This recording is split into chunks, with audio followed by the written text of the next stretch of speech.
তোমাকে দেওয়ার মতো কিছুই নেই আমার কাছে। এতটা সাধারণ আমি, শুধু চোখে চোখ রেখে বলতে পারি ভালোবাসি আমি।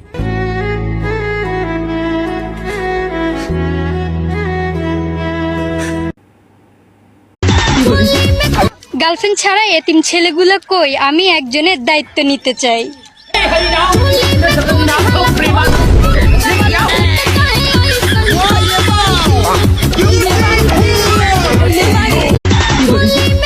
গার্লফ্রেন্ড ছাড়া এতিম ছেলেগুলো কই, আমি একজনের দায়িত্ব নিতে চাই।